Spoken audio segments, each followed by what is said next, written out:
Hello guys, finally আবারও একটা নতুন ব্লগ নিয়ে চলে আসলাম। এটা একটু ইন্টারেস্টিং হতে চলেছে, তো চলো ব্লগটা শুরু করা যাক। তো আমার হাতে এটা কি বলো তো, এটা আমি কেন ধরলাম? তো কিছুদিন থেকে আমাদের বাড়িতে চিকার উপদ্রব একটু বেশি হয়ে গেছে। পুরো রাত্রি হলেই ঘরের মধ্যে সব জায়গায় এসে পটি করে দিয়ে যায় আর খাবার টাবার নষ্ট করে দিয়ে যায়। তাই বাবা বাজার থেকে একটা ফাঁদ নিয়ে এসেছে ওদের জন্য। তো সেই ফাঁদটাই এই দিন রাতের মধ্যে আমি দিয়েছিলাম, আর সকালবেলা দেখি এখানে ফাঁদের মধ্যে চিকা পড়েছে, চিকা ধরা পড়ে গেছে।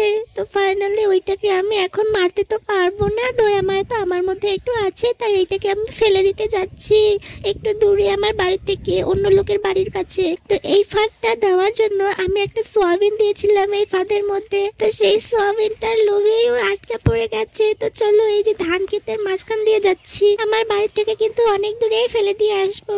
আমার বাড়ির এখানে কিন্তু অনেক সবজিরই চাষ হয়। এই যে দেখতে পাচ্ছ, এদিকে পটল আর এদিকে ঝিঙা রয়েছে। তো এগুলো কিন্তু আমাদেরই জমি ক্ষেত।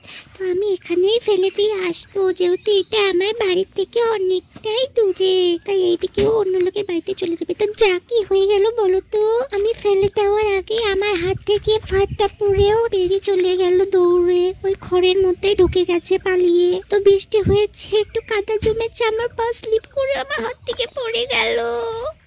ওখান থেকে লাফ দিয়েও চলে গেল বাইরে। কি হবে এখন, আমি ফেলে দিতেই পারলাম না, ও আগেই চলে গেল। তো চলো কি আর করা যাবে, আমি এখন বাড়ি যাই। তো ব্লগটা ভালো লাগলে লাইক, কমেন্ট, শেয়ার এবং সাবস্ক্রাইব করবে। টাটা, বাই বাই, দেখা হবে নেক্সট ভিডিওতে। বাই।